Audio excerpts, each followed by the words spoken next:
All right, ladies and gentlemen. Good morning, Vietnam. Doug Johnson, Thunder Road Show here. Texting Wayne Atterbury. He's asking if we were live. I was telling him we went live and we hadn't gone live yet. And I did it. I had to have my radio. So if you don't know the hell I'm doing, it's 2:00 in the morning where I'm at, 1:58, but it is prime time in Australia. And in honor of that,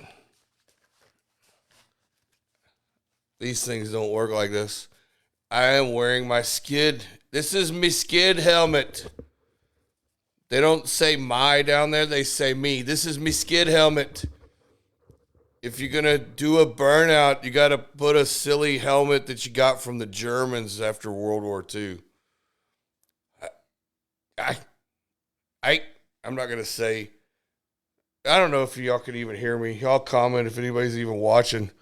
If you're in Australia, share this because we're going to interview my mate, Simon O'Connor.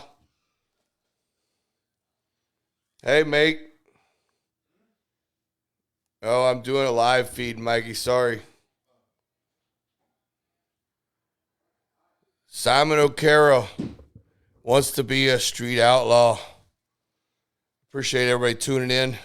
I don't speak very good Australian, so I apologize if it's a bad accent. I'm trying to learn their terminology. I hope y'all can hear me okay.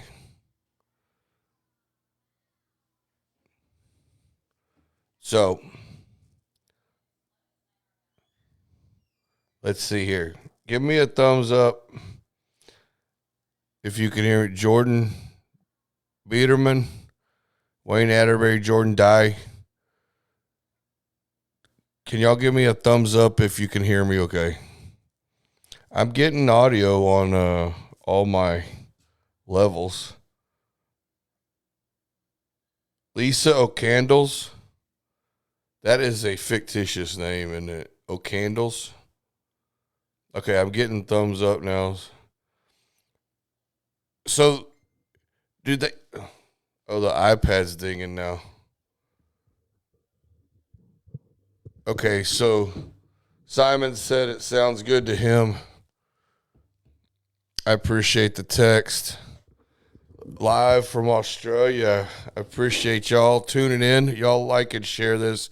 The more you comment, the more reach I'll get. And we want to get this out to as many Aussies. So in honor of my good friend, this is the wife of O'Carroll. Aussie, oi. You can ask Wayne Atterbury. He's been watching this show for 4 years. And when him and Matt Cundy became fans, we started that Aussie, oi. And every time Wayne would come in the show, we'd seen Wayne come in or comment, we would stop everything and say Aussie, oi. This is the skid helmet. I don't know if y'all call it a helmet down there, but this is the skid helmet that Wayne had signed for me. A bunch of famous guys that can burn out signed it for me, see? They're so proud of the burnouts down there, and they should be. I have never experienced it, but I sure want to. So, Sean, you can wear headphones if you want. You don't have to have them.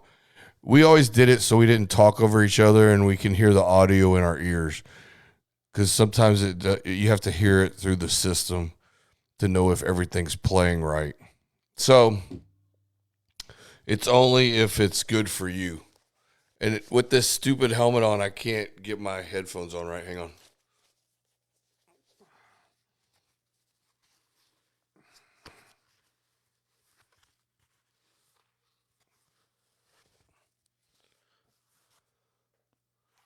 Jesus Christ. How do y'all wear these things? Okay. Sorry, that was a mess. But I am here. It is freezing cold in Houston. And I am wearing my roommate Mikey wanted to turn the heat down because it gets too hot in his room. So I had to put my hoodie on.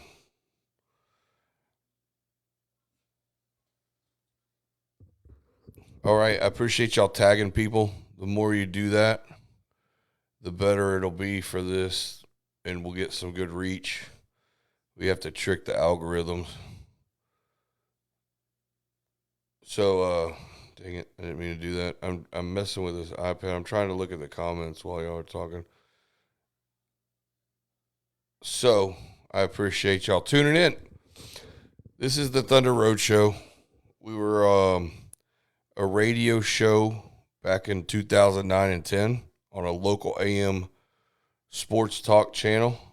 2009 and 10 on a local AM. And then we decided to get off radio here in Houston, and we started up 5 years ago on High Tech Corvette's Facebook page, and that's where Wayne and Matt found us.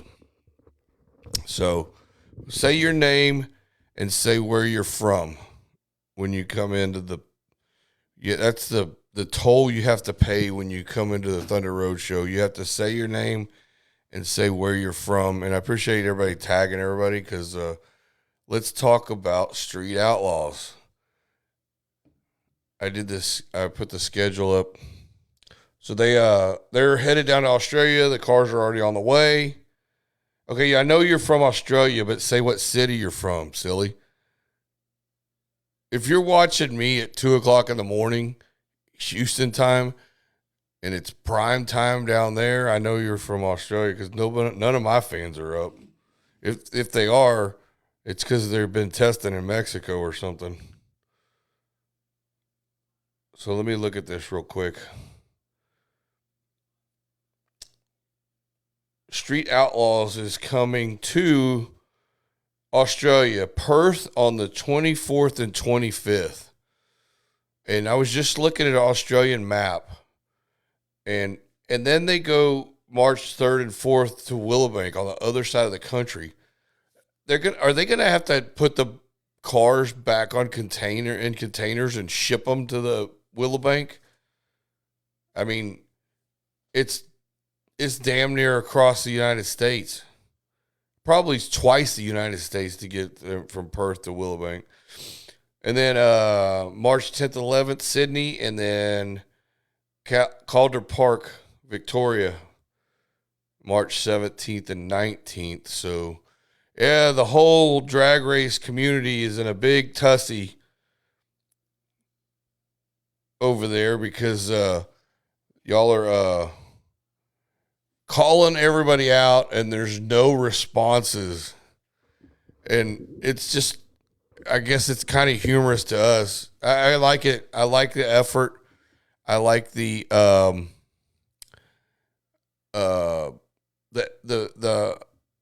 energy that y'all are putting into the call out videos. I like the ones that are just kind of, I'm going to kick your ass, I'm calling you out, Kyekelley. There was even one dude that did a wellness check on Kyekelley because he didn't respond. And I'm going to tell you right now, Kyekelley is spending his days in a forest hunting animals and probably doesn't even turn his phone on. So you're not going to get a response. And the only person that may respond to any call outs before you get to a driver's meeting is going to be Dean Carnes, Stinky Pinky. That's the only guy that you may get that'll make a video, I bet. Unless the producers come back and start telling these jerkers they have to make videos making fun of y'all. Which, like Dean Carnes did. I don't know if y'all watched Stinky Pinky's video, but definitely, he did a good job, and he had somebody, probably his wife, in a kangaroo costume, so that was cool. But it was pretty funny. Dean is a character, and he is not shy of the camera. I mean, none of the guys really are, but they were. A lot of them were when they started this deal 12 years ago or 15 seasons ago. Um, I have been on Street Outlaws multiple times. I announced 3 of the No Prep Kings races in season 1. I was just on the recent 405 show with Late Model Racecraft when they went up and raced with small tires. Multiple other times. So anyway, I intend on being on the show this next season of small tire racing for the 405, with the 405 or against or whatever, in my 66 Chevelle wagon. So I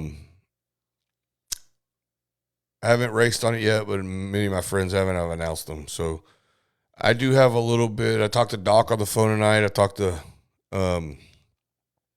Dominator, Chuck. I talked to regular. So some of those guys I've made pretty good. I used to announce Doc and Chuck at redemption races before Street Outlaws was even a thing. Or, well, it was after Street Outlaws was a thing. It was before No Prep Kings was a thing. And so the whole world, I announced a dig night event at NRG Stadium when Street Outlaws New Orleans was a thing. That was the first race I ever announced. And that was a fun deal. I appreciate y'all liking and sharing. So we're going to get Simon on in here in a minute. If you didn't see it, like the Thunder Roadshow page, because Wayne Atterbury was on the show a few days, like Sunday night. Well, it's Monday night for y'all. It was Sunday night here. And did a great job. It was his day off. And I don't know how this guy gets 3 days off a week. But anyway, he was off and came on and did a really good job. He was on the show back before COVID. And when he came, him and Matt came to the States, and we did a show with them on High Tech Corvettes page. And came and helped me work on my wagon. That was like 4 years ago. You know, we talked about it the other night. So him and Matt came over. So I know it's Margaritaville somewhere. No, it's Beer 30 somewhere. It's 5 o'clock somewhere. Or it's close to 5 or after 5 where y'all are at. So it's time to turn up a cold one. It's almost getting up time for me.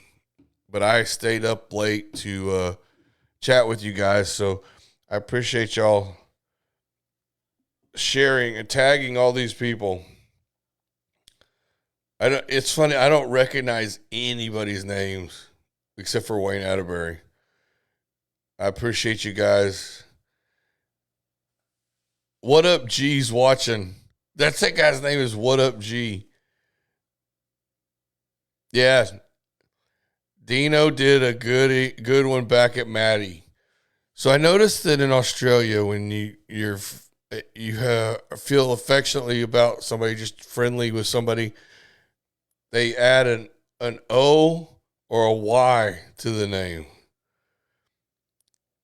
So, but so they call me Dougie. They used to call me Dougie Fresh, Dig Doug, the Weatherman. There was a Weatherman channel in Houston and Channel 2 when I was a kid. So, but What Up G is a great name. I love that. Yeah, I appreciate y'all liking and sharing. I took about 2 years off of this show. I was live every week, usually on Tuesday nights. Had co-host Bob Galletti. Tim Thomas was a co-host. Michael Cole was a co-host. Steve Muncie was a co-host. So some of my good friends. And when I got COVID, I had to take a break. So that's probably why y'all haven't heard about this Thunder Road show.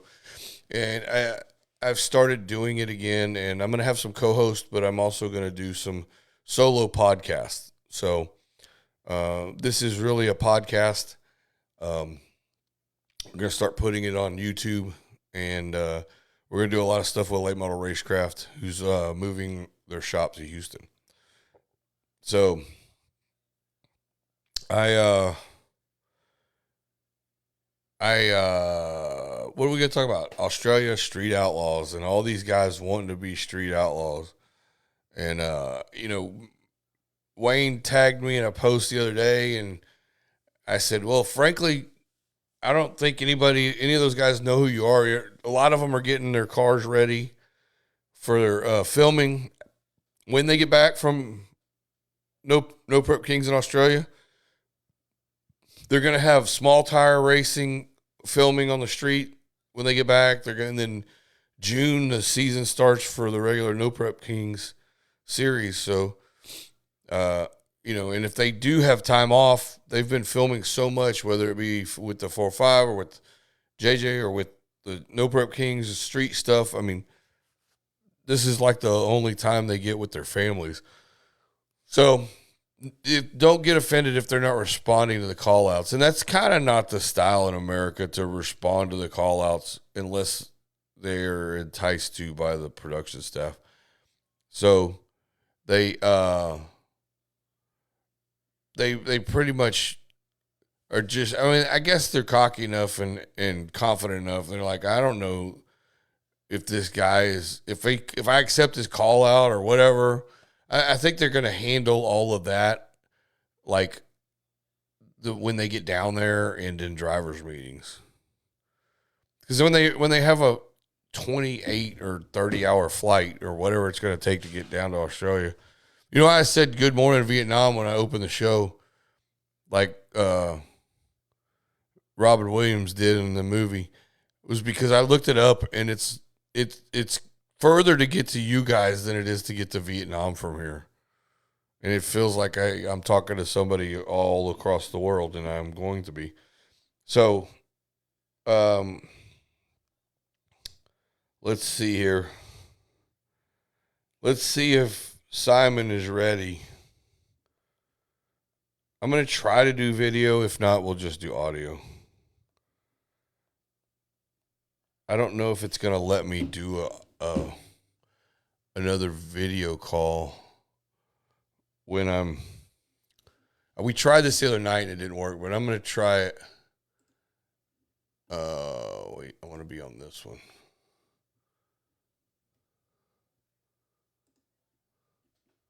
So I've got a slideshow and I'm sorry if it pulls up notifications or whatever, people messaging me. Hang on one second. I'm trying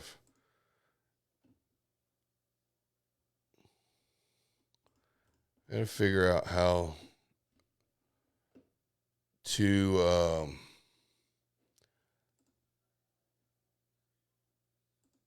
I don't know if it changed all my Facebooks to my Thunder Roadshow account, and I don't know if I change it back, it's going to change them all again. Let's see. Am I still live streaming, or am I paused? Okay, so let me see if I can do it like this.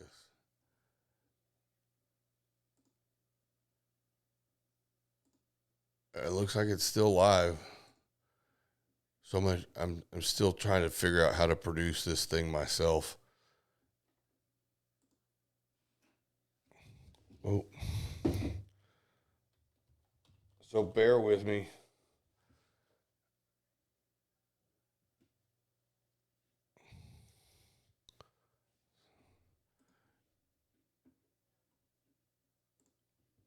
This will be amazing if this works.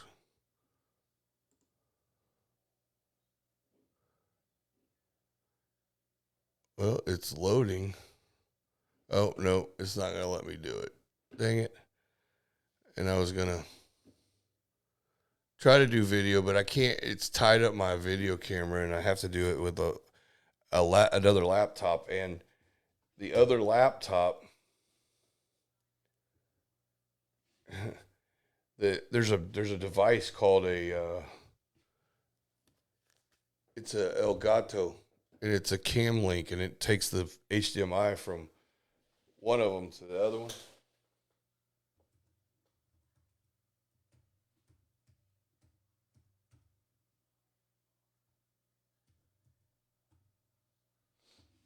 So I'm gonna do it like this.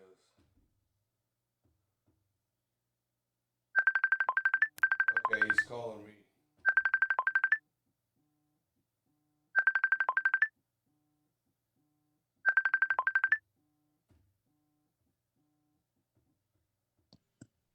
All right, let me turn on the. This is the first. I How just you got going? this laptop. Hey, hang on 1 second, son. I'm trying to get You all right? I may not be able to see you. You may not be. Can you see me? No, I can't see you. No. Well, we can hear you good. So, how you doing? Can, yeah, I'm going good, mate. I'm going good. Well, good, man. Is it a busy work day for you today? Yeah, it's always a busy work day, mate. It's summer over here, so it's always busy in the pool industry. It's been 36 degrees here. Does it ever get 36 degrees where you live? Yeah, it gets more than 36, but it's the humidity at the moment's pretty bad. Okay, So, well, wait. but 36 Celsius is Fahrenheit 36. That's like barely no, above freezing. 36 Celsius over here, but the humidity in Queensland's pretty high. It's about 100% humidity at the moment. Does it ever So snow there? 36. Not in Queensland, mate. No, it doesn't snow. Is it a desert climate? It's always hot. No, it's not a desert. No, it's God's country here, mate. It's not desert. That's what they say about. We're at the bottom of Queensland. The further north you go, the hotter it gets. Oh, okay. Y'all are in like the South America for us, close Yeah, to I the guess so. yeah, down to the south, towards the South Pole. But I was telling them that it's 9,000 miles to Vietnam. It's 9,400 to you. It's quite a ways, mate. Yeah, it is. Man, so I'm gonna do this. I have this. Hang on 1 second. I'm gonna mess with this. I have this. I did this slideshow, so I'll put the slideshow up of you. It's got some pictures of you. I'm sorry that my this cam link deal that takes the HDMI signal to the and puts it into the main computer is failing me, and I haven't used it in a while, so I've got to buy a new one. So I apologize we're not doing video, but I love the meme that somebody made of you. You building up a wagon. Why? And it's because you like to party. I'm building a what? Sorry. A wagon. The wagon. Yeah. Oh, the wagon's finished. It's already built. It might not look finished, but that's how we like to roll in the wagon. That's awesome. It's a bit like your wagon over there. Yeah, man. That's very cool. Yeah, I love your wagon. Your wagon's awesome. Man, I really appreciate that. I'm glad to have another fan of the wagon, and I clicked on your profile the other day, and I went, "This guy's cool." I appreciate that. Yeah, but you know what? Never homeless, when you've got a wagon. Oh no, man! And you can sleep 3 in there, and that's with a fuel cell and a roll bar in the bed. Yep, 100%. Y'all really do dig the wagons probably as much as the kids do here. Yeah, we love our wagons over here. There's nothing better than a old school wagon with a tough motor in it. Oh man, the reception I get with that car having 4 race seats in it, and the kids love to sit in the back and let me fire it up, and it just I don't know. I was telling somebody today that it was just I found that thing on Craigslist, and it was not but about 10 miles from my house, and I had to have it. Yep. And it had an inline 6 and an air-cooled power glide in it, and then we put a small block 307 in it and sprayed it till it died, and then we put the big block in it, and now we're going to put a bigger big block in it. I'm going to a 481, and then eventually in a couple months to a 555. So it's right now it's got a 468 that makes 800 horsepower on motor, and then I spray it with nitrous outlet. Awesome. I bought mine. It was a 186 with a Trimatic in it. We call it a Traumatic over here because they're not much good. Yeah. But it's a three-speed auto. It's around a 2.6 liter engine, and it was sitting there, and I couldn't drive it. It was so boring to drive, and I had a big block there that I had out of my race car, and I went, let's chuck it in that, and we chucked it in that, and you know what? Out of all the cars in my shed, and I've got a few cars, it's probably it's my favourite car out of all of them. The first car show I turned up to, just for shits and giggles, I turned up and I won a trophy, and I said, what did I win a trophy for? The dirtiest car here. It hasn't even been washed in about 7 years. Oh, that's awesome. I'd never. It's the most fun car to drive. I never thought I would love a race car as much as I love this wagon, and I've built a bunch of Mustangs and Camaros, and there's just something about beating somebody with four doors is just a great feeling. Yeah, you know what? All the American guys over there have been hanging shit on me about having a 4-door car, and it's a 4-door. You know what? No one expects a 4-door car to go fast. So when you whip their ass in a 4-door car, they look back at you and go, oh, and you got the family hanging out of it. You know, right? It's a family car. So I reckon 4 doors are cool. You have a quite a collection of cars. The Camaro probably being the coolest one or one of the nicest ones I've seen. But the car that you're going to be racing is it a Touran, the black car? Yeah, Notorious. Yeah, the Tirana. Yeah, that's what it's called, a Toronto. Yeah. It's a 1974 Holden Tirana, which is General Motors Holden. Okay. Yeah, so that's sort of our version, I guess, of your Chevy Monza. Your Chevy Monza was similar to our 2-door Tirana. Ah, gotcha. Back in the day. Makes sense. If you have a look at a hatchback Tirana, it's very, very similar to your Chevy Monza. At first glance, they all look like Datsun 210s to me. Wash your mouth out. But they do. They're a lot smaller than. I mean, like a Monza or a Vega is narrow and small. They were pretty small cars, but they, when you don't have perspective of them because you don't see them a lot, or at all up here. I mean, they're narrower than your Camaro. Our Tirana over here is like your Fox body Mustang over there. Okay, like wheelbase and everyone's got one. Oh, gotcha. Yeah, they're belly button cars. Yeah, everybody's got one. So that's just because they're cool. Well, they are cool. They are cool. And what about what range does a car like your black one weigh? What does it weigh? Yeah. Who's asking? Oh, well, no, I'm just trying to get not necessarily yours, but what's a race car 4-door Toronto? Round about probably 3,000 pounds. Okay, fair enough. That's a heavy Mustang Fox body, but with one full interior and all that. So I mean that's not bad. Some of the No Prep King cars have to weigh 28, so you're not that far off. Yeah, mine's a little bit less than the standard weight. Fair enough, and I'm not trying to divulge your grudge secrets, but if you're going to run a class like X275, you have to weigh a certain thing. Now, tell me about the engine. What's in it?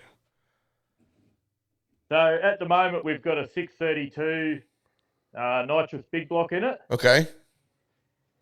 This is just a mild engine we've put in it just to run kyekelley because I don't think we need the big engine in it. Oh, listen to you. Run what So, what car do you think he's bringing that's going to be able to run with you? Well, I've heard that he's bringing a Camaro over with a 302 Windsor in it, which is, mate, that's sacrilege bringing a bloody car like that over here with a Ford motor in it. Is that correct? Well, so they talked about it. I I call bullshit on that, but anyway, we'll see what he brings. But So yeah, I do know that that's what I've been told. he has a third gen Camaro that he built for JJ show and for Boosted GT's mini or mega cash sticks. And he was always a big fan growing up of BES, the engine builder who builds Fords. Now, it's not a 302. This is a very, very radical 400 cubic inch based on a small block Ford stroker motor. It's a lot like, I don't know if you ever seen back when NHRA had pro stock trucks, or it's similar to maybe a NASCAR style engine. Where they have 358 cubic inches and they got the aftermarket heads. They're kind of designed after a Yates head or the Cleveland head. Yeah. And you guys know all about Fords down there because Ford racing has been, y'all showed us quite a bit about Ford performance and cylinder heads and all that back in the day. And I raced in the Mustang scene in the 90s, and the Australian always had these wicked heads and all these different things you tried to get from Australia. Yeah. Do you have any Fords? No, mate. The only Ford I've got is my work cars. Hang on one second. You won't find Hang on one second. This thing shut off. Hang on. Okay, are you there? Yeah. Yep. Okay, sorry. My screensaver went off. So you won't find a Ford in my shed, mate, because over here, we're from the early days. So there's a big race over here. I don't know if you know about it. Every year they have it's Bathurst. Okay. And it's a 12-hour race approximately, and it's Ford versus Holden, and it's been going for forever and a day since maybe the early 80s, late 70s. Okay. Maybe even longer. So we're either Ford or Holden over here. If you Ford, you're Ford. If you're Holden, you're Holden. And yeah, you sort of don't have both over here. So you have to be on one team or the other. One or the other. Oh. It's like, I guess it's like over there, like you probably have Chevy and Ford in the States. Yeah, but I have one of each. Yeah. So I'm not that tribal. I guess being that there's a lot of bush people still down there, y'all are a little more tribal than we are. Yeah, well, there is a few cool Fords. I will admit that. There's a couple of Fords that I would probably park in my shed. Gotcha. Well, quietly. So for my girlfriend, I built a 1999 Mustang Celine with the new 7.3 liter Godzilla gas motor. So you got to have a little respect for a daily driver with overdrive that has a 7.3 crate motor in it. Yeah, I've got respect for any sort of muscle car, mate. Anything that's not electrical and that's V8, I've got respect for. Hey, I tell you what, this is a heated subject, and GM. I was talking to Stephen Faraday of Late Model Racecraft today, and the new Corvette that's going to have the electric assist on it is going to destroy everything. I know, but it's going to sound like shit. You know why? Because you won't even be able to hear it. So who cares what it sounds So like? no, it's going to have a V8. It's going to have the normal V8 in the back. The electric assist adds 150 horsepower to the front wheels only. Yeah, right. So that's pretty cool. As long as it still sounds like a V8, it's going to still sound like I might be okay with that, maybe. It's going to have the flat plane, and Steven just went 1030s at 131 miles an hour in a Z06, a C8 Z06, with all it had was high flow cats on it. Yeah, right. And that's pretty damn fast for a production vehicle that's naturally aspirated. Yeah. So what you typically run like X275 in your race car, your black car, right? Oh, we've got a lot of different rules over here. So our 275 rules over here, we don't have a lot of classes because we race radial and we only race sort of 4 to 5 times a year. Okay. So we don't have a lot of rules. They've just opened up the rules this year. So up until this year, we could run standard suspension points in the car. We could run. We can now run full chassis in the car as long as it's a steel body, steel roof and quarters. It's pretty much run what you brung. Okay. We've got a couple of small rules there with wheelbase and that sort of thing. But Okay. up until now, we haven't had a lot of rules because we don't have a lot of racing over here compared to you guys over there. You guys race, every second weekend over there. We race 4 or 5 times a year. No, we race So, every weekend here. And in my I part know. of the country, we race. We barely take off for Christmas. In fact, Yeah. if there's we're going to have a battle. Yeah, we're going to have a battle on our hands with you guys when you come over here, but we're going to give it a red hot go. ready, right. But I'll tell you what, if we can beat you at your own game. Oh it's yeah, going to be fun. These guys claim to be the fastest in the world. And you know as well as I do that being an experienced racer, there's going to be some situations. For one, they transported the cars via ship. And we've had issues with our racers transporting them just a few states over, and then the shocks are not working or their spring collapses or something. So they're going to have to get over there and test. And to test, your firing orders go backwards apparently, and your toilets spin backwards, and everything else is different down there and upside down and backwards from what these guys know. So y'all have a strong advantage. And if you're going to even try to run a big tire car, you might have an advantage on these guys just not knowing the conditions, not having their normal. They're really going to be out of their comfort zone because their stuff's going to be hauled for them. They're not going to have their whole crews there. So, and not that that's making an excuse if they do lose, but to be honest, going to the home, your home field advantage is your home field advantage. Yeah. So you plan on running small tire with your car? Yeah, 28 by 10.5 we'll put on it. We normally run a 275 radial.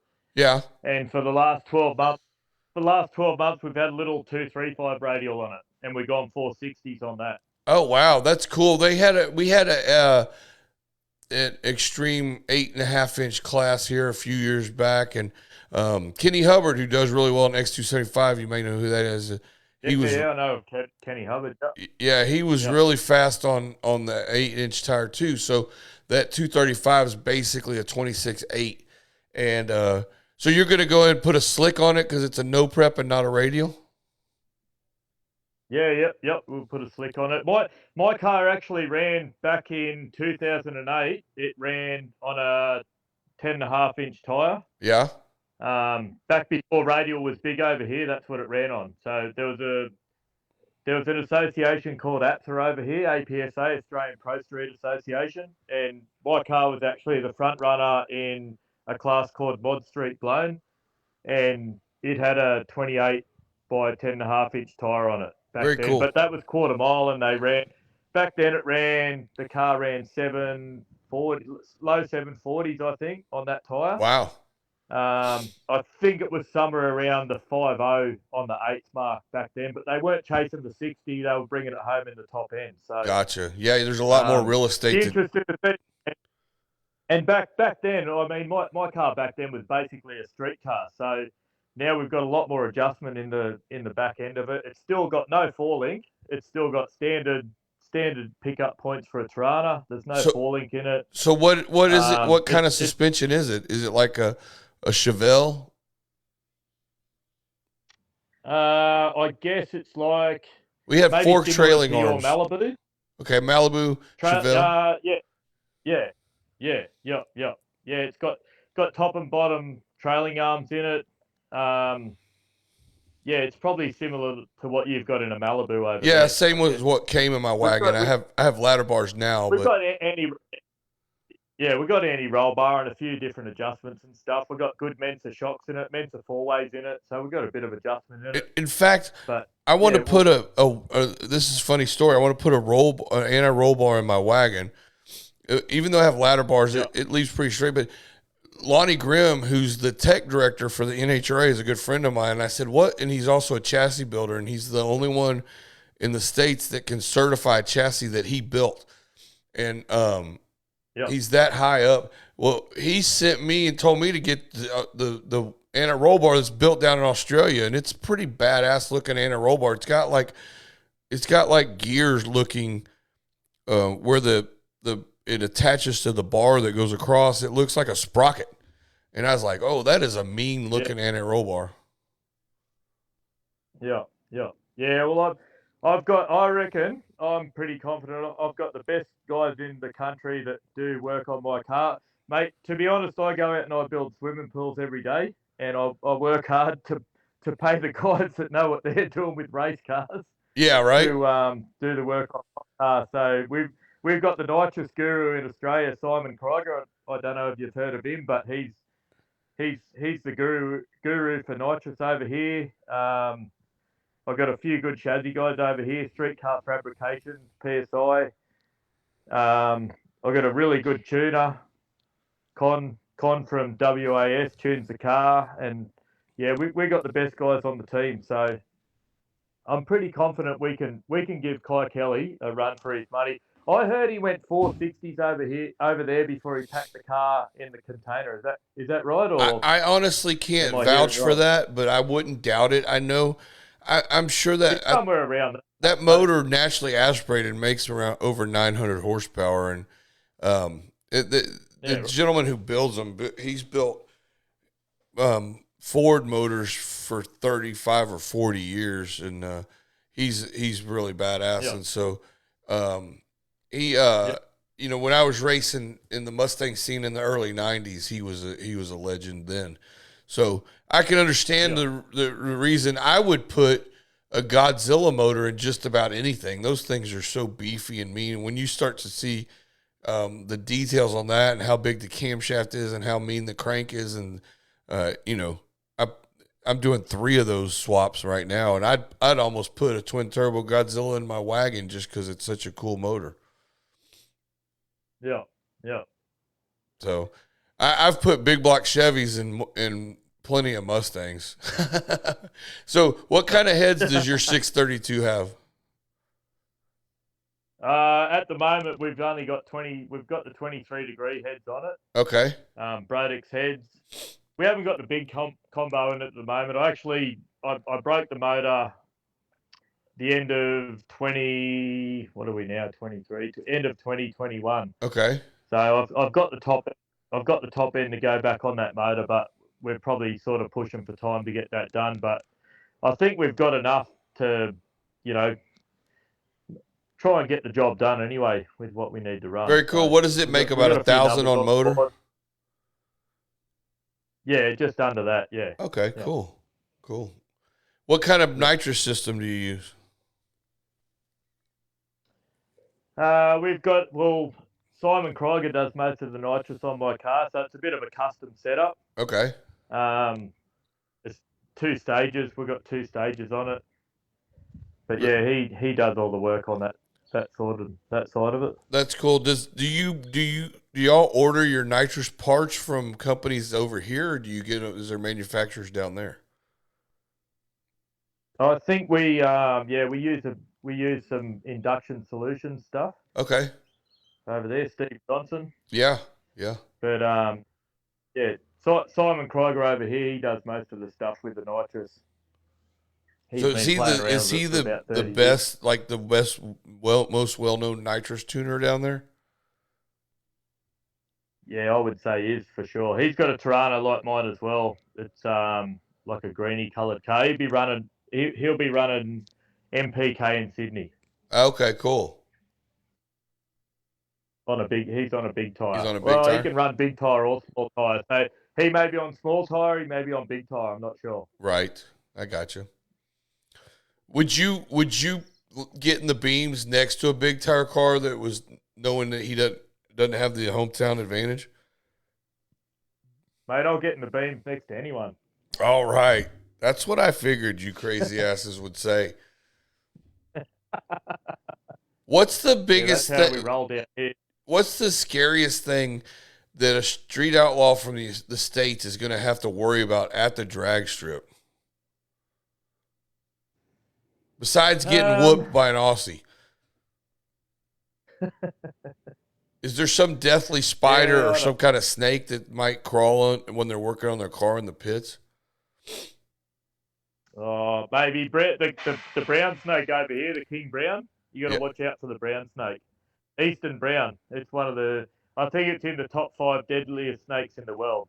So So yeah, you got to watch out for them. if you're busy working on your car and they just roam, they come right up in the pits. I seen one going through staging lanes. Yeah, not that's in the daytime. The only thing you got to worry about at night time is the drop bears. The what? The drop bears. What's a drop bear? It's a sort of like a koala that's how do you say it? It's probably crossed with a wild animal, and they can drop out of trees at any time at night time, especially after midnight. And y'all really call them drop bears? Drop bears, yeah. You Do got they to watch have a the real drop bears. name? Oh, it's only when you're on outback roads in the middle of nowhere, they Oh, sort of just pop out of trees. that is So you should wild. be right at the track. Yeah, it's wild. Yeah, yeah, it's a wild bear. That's an expression we use when that means that's crazy. Yeah. You got to watch the drop bears. They're probably the worst thing I'd say, but he should be right at Willowbank. I'd just be careful between Perth and Brisbane when they're travelling. You got to watch out for the drop bears because it's the outback out there, and there's you can get no phone reception out there. It's yeah, it can get pretty dangerous out there. So they're going to travel. They don't have to put those. It looks like it's so far they'd have to put those cars back in a container to get them over the other side of the country. I know I tell you, it's a long trek from Perth over to Brisbane. Yeah, like how many hours does it take? Have you ever driven it? Probably three days if you just keep Holy pedaling. shit! Yeah, And there's no hotels in yeah, it'd be between. three. Oh, there'd be a few motels, but yeah, it's pretty rugged out there. Well, I tell you what, I've always wanted to go to Australia, and if I was paid by Pilgrim to load my junk up in a container and go over there and sell shirts and meet Australians and get to experience, see all the stuff y'all have, I would definitely do it. I mean, this is a great experience for all these guys who probably, Yeah, most of them it's have a never great probably experience for even them. had the time or the money or whatever to go over there, much less to travel over there as a celebrity. It's Yeah, cool. yeah, yeah, yeah. No, it should be fun. It's a good experience for them. It's a good experience for us to get to race these guys that we see on TV over here. So yeah, it should be fun. I honestly Hopefully, we think, can put on some racing, and at the end of the day, we all have a beer and have a barbecue, and yeah, it's good times. We go racing. We do it. We do a lot of drinking and a little bit of racing. yeah, right? Y'all are, that we used to, I'm bowl with Dan Da Vinci who builds my carburetors, and we say we're a drinking team where bowling might break out. And sometimes you have tracks that it's a party where drag racing might break out. And that sounds like what y'all do. Yeah. That's how we roll over here. It's pretty good. We're pretty accommodating. We do a lot of smack talk. We fling a lot of shit. But we're all at the end of the day, we're all mates. We'll all help each other. If Kyekelley breaks something and he needs a part and I've got a part, I'll give him a part. That's how we Well, race over here. that's It's good. the Not, international language of drag racers. To be yeah, honest with you, yeah. we do We the all get same together over at the here. end of the night. Yeah, we get together at the end of the night, have a few beers, have a barbecue, talk a bit of shit, and we get on the track the next day. But when you put them in the beans, it's all racing. Oh, It's how it is. yeah, for sure. I have to tell you, I'm looking at Yeah. these pictures that scroll up, and there's one of you sitting with your kids, I guess, and it's like at a breakfast table or something. Your beard game is strong, my friend. What? Sorry, beard. Your beard game. Beard gang, yeah, yep. Yeah, you didn't always have that beard, and then I seen the more recent pictures because I trolled your Facebook, and you really let that thing get out of control, didn't you? I know. So over here, they call me Uncle Si sometimes. You know Uncle Si Oh over yeah, there, yeah. Anna. So I bought this jacket a couple of years ago, and now all of a sudden I'm Uncle Si. So that's why I did the Uncle Si thing when I did the Kyekelley call out, because I thought you guys would know who Uncle Si is over there. But yeah, we grow a good beard over here. Yeah, man, I like it. I dig it. You look so young, and then you got this in the other pictures, and then you got this killer beard, and I was like, is this the same guy? You're doing good. What? I like it. I'm 45 years old, and when I'm 55, I'm going to shave the beard off. I'm going to be 45 again. Oh, that sounds like a hell of a plan. I've had this. It's a good plan. I've had this for like 20 years, and I used to do the whole goatee, and just in the last 3 or 4 years, this thing got really white. The rest of my hair is not really white. See, I mean, it's just kind of gray, but my beard, my goatee is what we call it, has gotten really gray. Yeah, bloody kids do that to you, don't they? Oh yeah, well, mine are 26 and 24 now, so they really don't bother me. Mine are 13, nearly 13 and 15. So yeah, mine are sending my hair bloody whiter by the day. Oh yeah, and they're both boys. Both boys, yeah. My oldest one, he's going to be racing Notorious in a couple of years. That's what we're gearing him up for. Oh, very cool. We're going to strap in the next couple of years, and yeah, we'll see how he goes in that. Do they have junior dragsters down there? They do, yeah. They have junior dragsters. But you guys over there, I just discovered recently that you have junior street. A class called Junior Street where you drive. It's like our drag challenge where you drive from track to track, but the kids get to drive the car at 13 years old with an adult beside them. Oh yeah, that's some tracks do that. If you scroll right, that is awesome, because my kids have honestly got no interest in junior dragster, but they want to race the cars, and I showed them that, and they said, how cool would that be if we could do that out here? Yeah, I haven't even seen that. That's not real. That's not real common around the whole United States, though. If you scroll back on my Facebook page, probably about maybe a month ago, you'll see I shared a post, and there's a young kid over there. He's 13 years old, and he's in a Chevy station wagon with a four picker, a manual. Yeah. And he's bloody crunching gears, and away he goes, mate. That is gold. That is absolute gold. Yeah, that is cool. If we could get that over here, I reckon if you could do that everywhere, you'd get more kids into drag racing. For sure. I think you're 100% right on that. And they are the future. And when I'm announcing a race or when I'm at a track, I do my damnedest to celebrate the kids, because, frankly, I don't think that they have what you and I'm 50. And I'm as hardcore car guy as you are, and was since the day I was just playing with Hot Wheels. And I don't think that they have the cool stuff on TV like Dukes of Hazzard, the Fall Guy, or Smokey and the Bandit that I had growing up. It's just not the same. It's all CGI and the stupid gone and the movies have just not done drag racing justice or the car culture.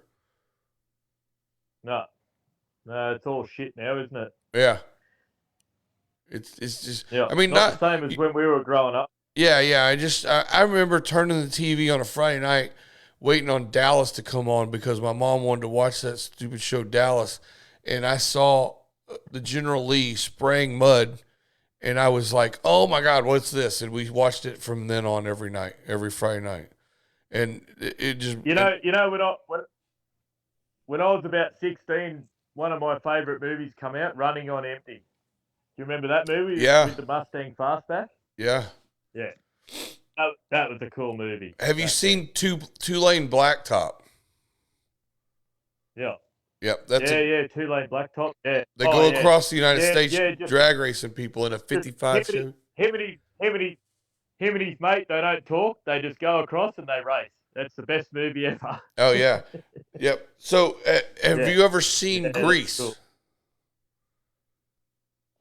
Yeah, I've seen Grease. Yeah, Okay, yeah, so yeah. the road where they raced in Los Angeles in the movie Grease was called Thunder Road, and when we Right.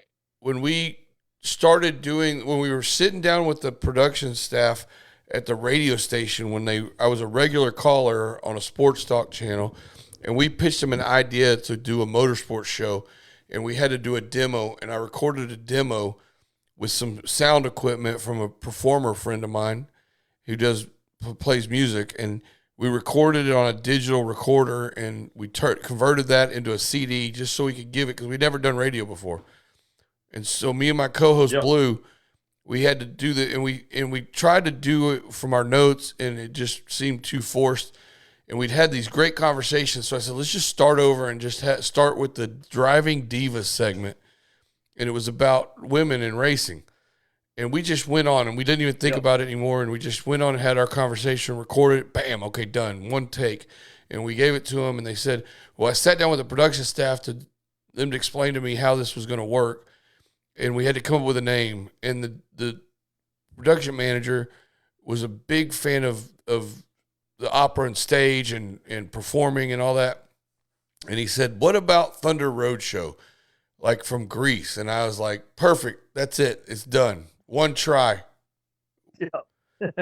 And that's how we got the Thunder Road Show name. And it's, that movie was silly. And the car scenes were silly where they were, but still it was cool. And it was, it did a lot for the car culture. Yeah. I've seen a few of the American guys over there comparing us with Mad Max, and my response to them was, yeah, okay, we got Mad Max.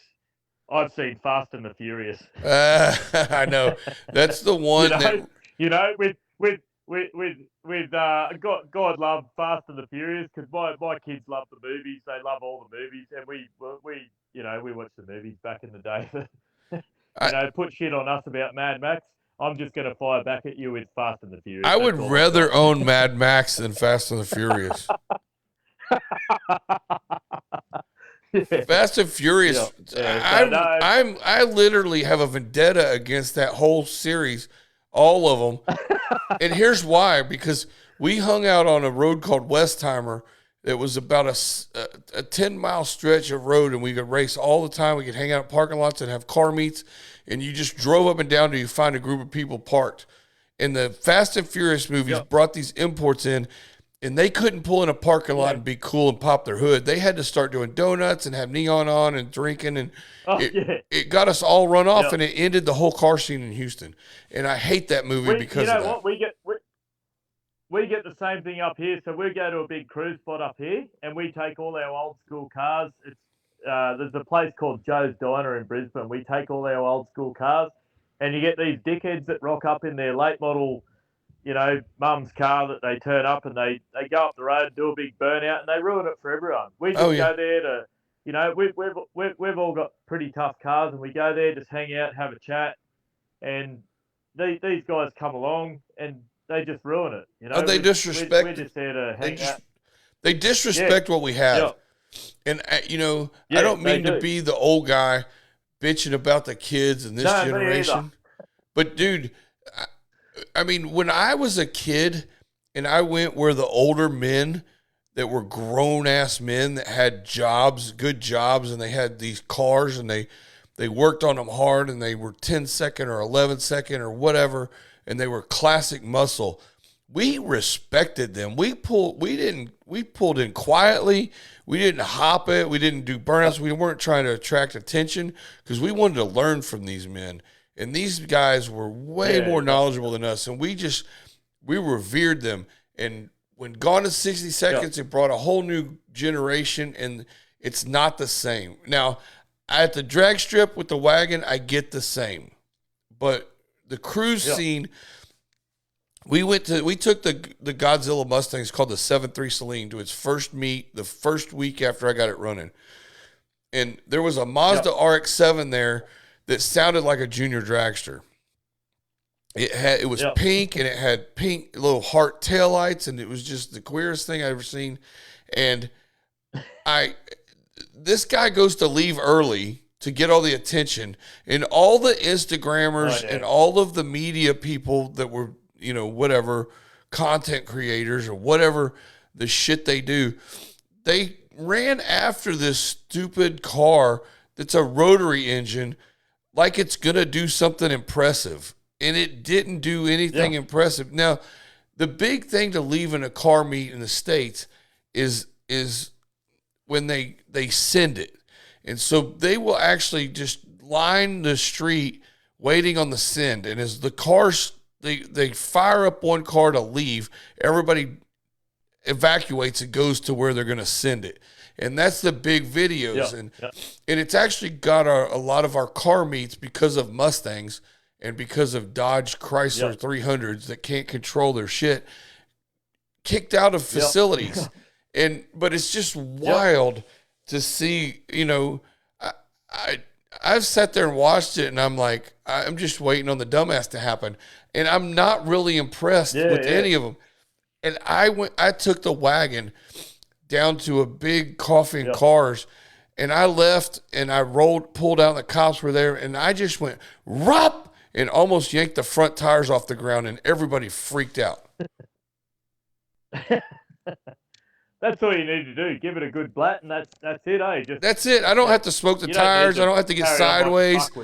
You just pull out, blah, blah, blah, blah, blah, blah, and then just give it a good whack, and that's all you got to do, and you just cruise, you just coast off. Yeah. Yep, definitely. 100%. So we're the same, man.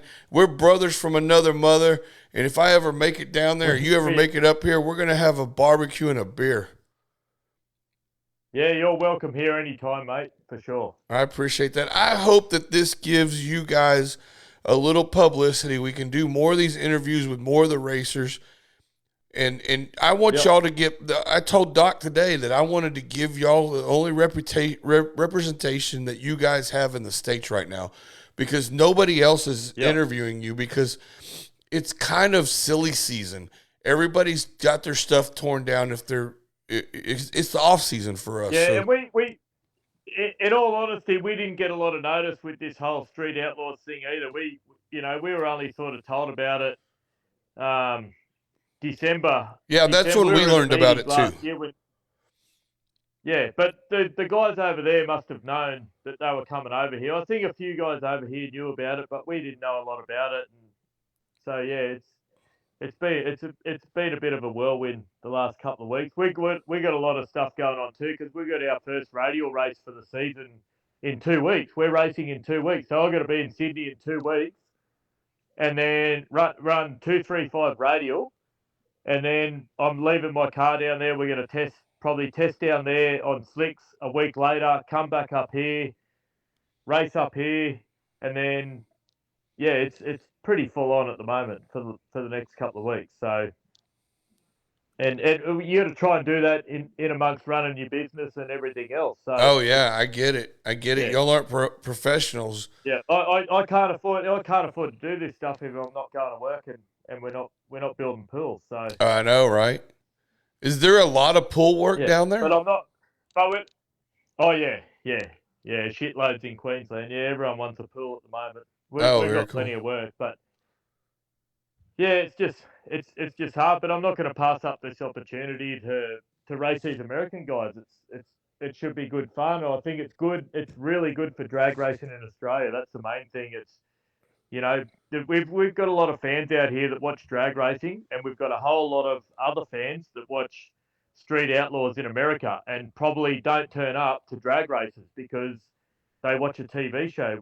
I want to get the fans that come to Street Outlaws. I want to get them turning up to our races. It's going to do tremendous things, and all our other races. It's because we'll run fast at Street Outlaws. We'll run faster when we put our radials on our car and go back to our normal meetings. So these guys don't realise what we've got. All these young guys out there, they probably don't realise the cars we've got, that we turn up and we race 4 or 5 times a year at our big radial races. So if we can get those guys turning up to our radial races, that's going to be a good thing for drag racing in Australia as well. So, for sure. And yeah, here's what I good see. All in all, what I see is if this goes off well and y'all represent well as a whole, a spinoff, because they're needing more spinoffs. And here's your opportunity. This is the tryouts for y'all. So have fun, enjoy yourself, talk a lot of smack, bring money to gamble with, and show them that y'all can get down just like them. Hang on one second. Let me log back in. I wasn't paying attention.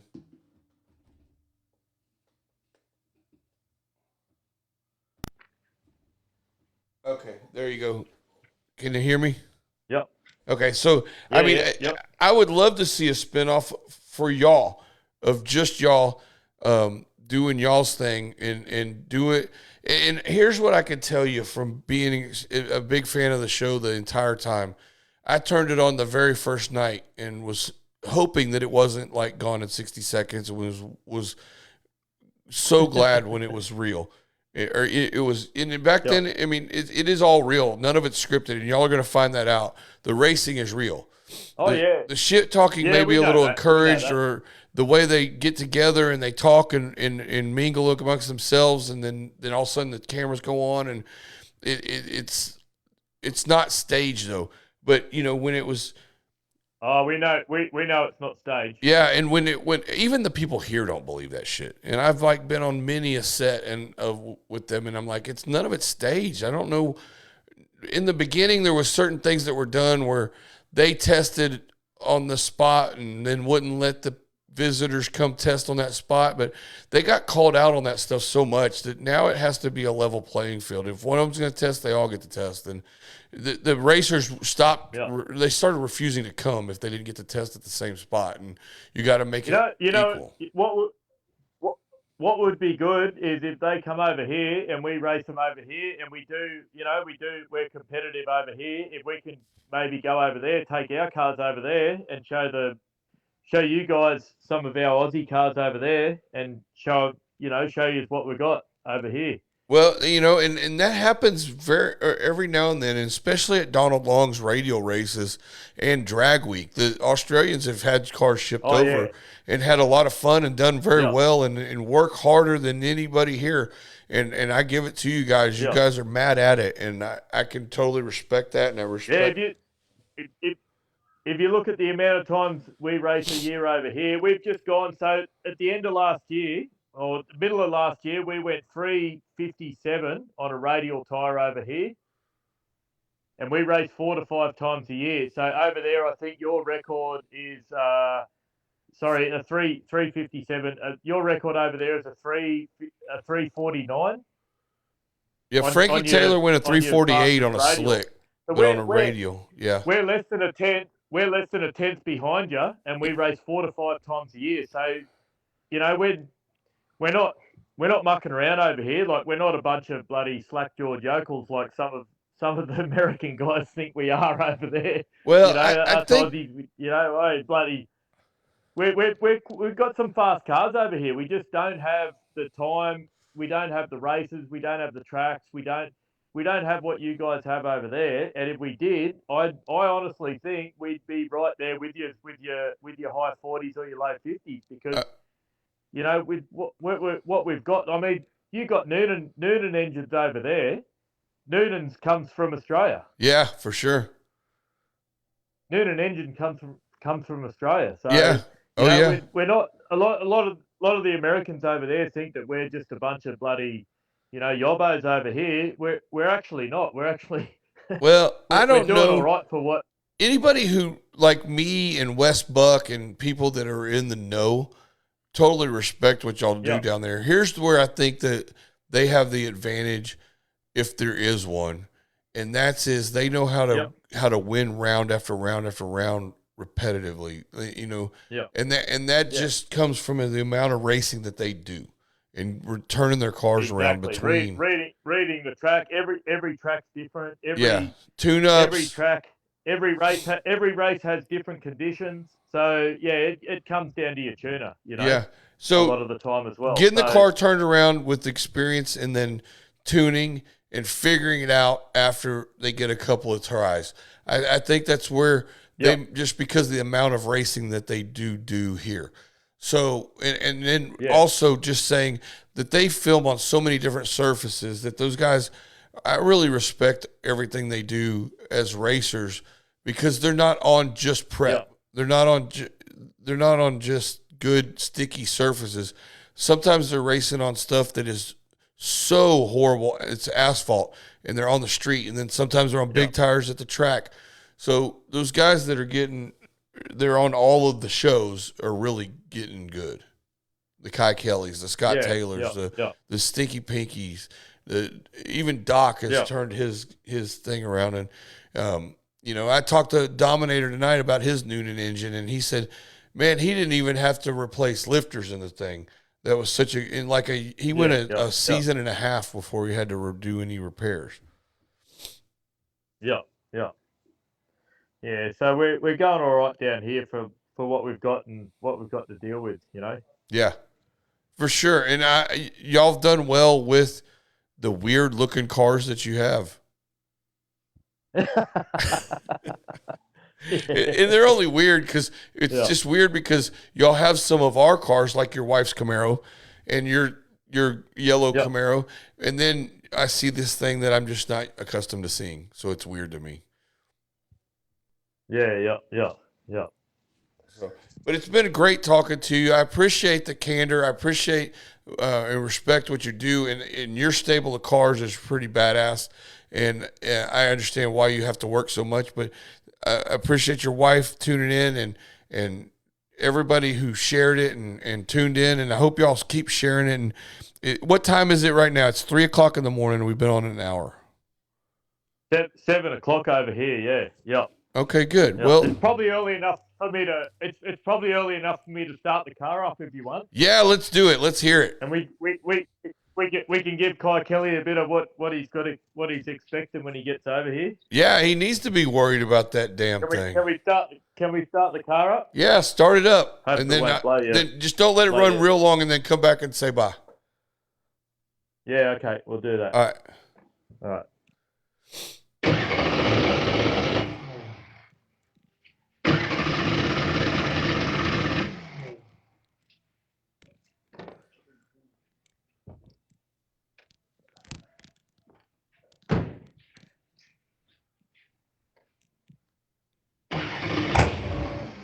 Oh, that didn't sound good.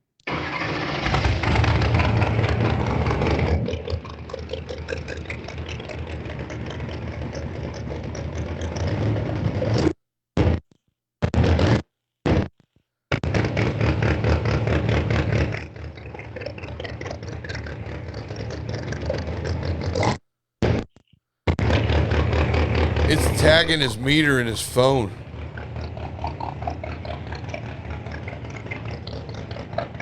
Boy, that sounds good. That just sounds like a 632. I tell you. Bit of dirty old big block American muscle right there. Oh man, I love it. I was a small block guy most of my life, most of my adult life. I was just always about small block Fords and Mustangs. And then I built a big block, and I've never, ever will go back to a small block. Unless never it's in back, eh? No, and you know what? My buddy Mark Bannert was on Street Outlaws recently with his 72 Nova all motor, and that thing sounds amazing in the burnout box. But there's just something you can tell when you got a big block, when it's idling with open headers. You can tell in the water box. And a nitrous big block as well. None of this bloody turbo stuff that you're sitting on the start line, bloody playing around with your fanny. Well, I've got a Pro Charger that's going on my. Hold it flat. Let the button go and send it. Yeah, I've got a Pro Charger that's going on my wagon with my big block and a little bit of nitrous. So that's the best of nothing wrong everything. with a supercharger. Yeah. Yep. I don't know. The one cool thing is if you're riding a turbo Buick Grand National that's built, they don't ever stop pulling. and it's so quiet and smooth. It's just the weirdest thing, but I can respect it. They are fast. Yeah, and I tell you what, I respect the fast turbo car, but I'd never own one.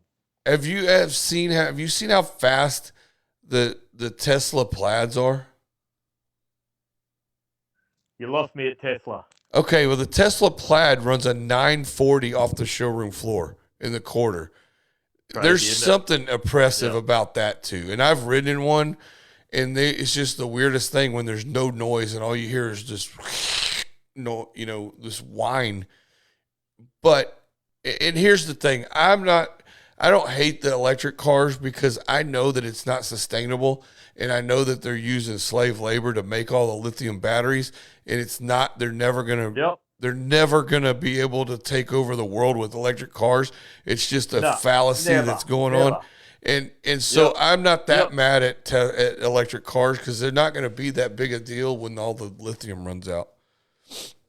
If Joe Biden's trying to tell it, then it's probably not real. Well, hey, at least you know the truth about our dumbass president. Oh yeah, he's a dumbass president. I don't know how you got Joe Biden in over there. You could have anyone. You could have a bloody ant crawling up the road that'd have more brain cells than Joe Biden. But we all know that. Well, at this point, I would have rather had Hillary, and that's horrible. Well, I think you probably do have Hillary. You've just got Hillary in the face of Joe Biden. You must be listening to our political shows over there. Let's not get political because we won't go there. Yeah, but you're well enough informed. You've been listening to some of the shit that comes on YouTube. Oh yeah. We know what's going on over here, mate. Don't worry about that. Hey, I watch y'all Sky News sometimes. You watch our Sky News? Yeah, there's an Australian. I don't watch. I don't watch any news over here. Because all the news over here is just all bullshit. Probably like your CNN, what you get over there. Yeah, I don't watch any of that shit either. Over here, 24/7. I listen to Joe Rogan, Tim Pool. Then I listen to Dave Rubin, and I listen to Steven Crowder, and that's where I get my information. Yeah. And Valuetainment is another good one on YouTube. And they're all they're all really good and very central, even though the leftists call them right wingers. But well, hey, no, we all know.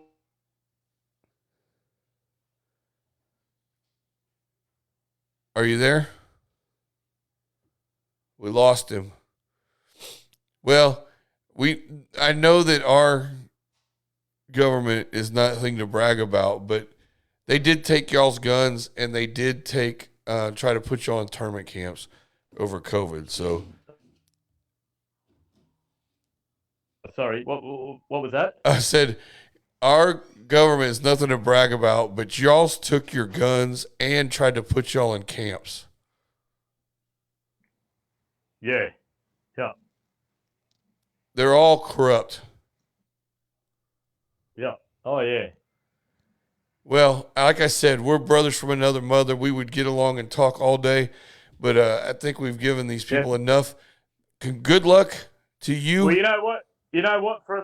From May 11th, I think this year, I'm actually allowed to go to America. So I will be going over there for later on in the year. I'm going to go over and finally watch a radial race over there.